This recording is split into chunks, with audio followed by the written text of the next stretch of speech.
নমস্কাৰ মোৰ ভিডিঅ'লৈ সকলোকে স্বাগতম। আচলতে ভিডিঅ'টো 13 তাৰিখৰে হয়, কিন্তু মোৰ আপলোড কৰাহে দেৰি হ'ল আৰু মই ওলালোঁ এটা বিশেষ দায়িত্বত নাগিনী জানলৈ বুলি।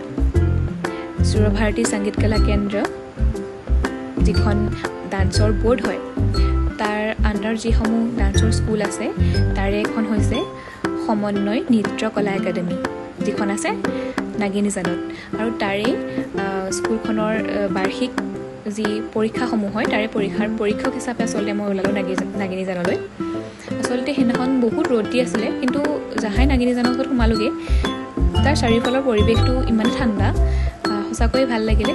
আৰু গৈ পাই দেখিলোঁ ছাত্ৰ ছাত্ৰীসকলৰ মৰম, ইমান ধুনীয়াকৈ তেওঁলোক ৰৈ আছিলে মোৰ কাৰণে, আৰু লগতে অভিভাৱকসকলেও ইমান ধুনীয়াকৈ আদৰিলে। সঁচাকৈ বৰ ভাল লাগিলে। প্ৰথম সোমাই গৈয়ে মোৰ মনটো ইমান ভাল লাগিলে তেওঁলোকৰ পৰিৱেশটো দেখি পেলাই। আৰু ভিতৰলৈ সোমাই গৈ দেখিলোঁ এটা আধ্যাত্মিকতাৰ পৰিৱেশ। সকলোৱে ইমান ধুনীয়াকৈ পৰিচয় কৰাই দিলে মোক সকলোৰে লগতে।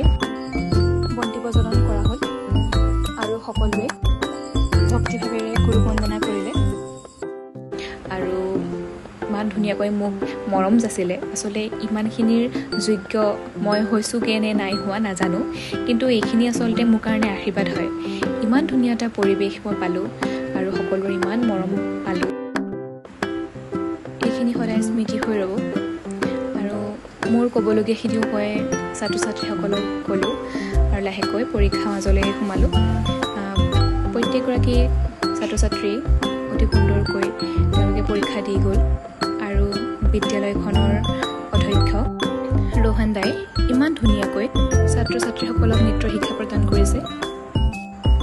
ছাত্ৰ ছাত্ৰীসকলে কৰা নৃত্যৰ ভিডিঅ' অলপ মই কৰি থ'লোঁ।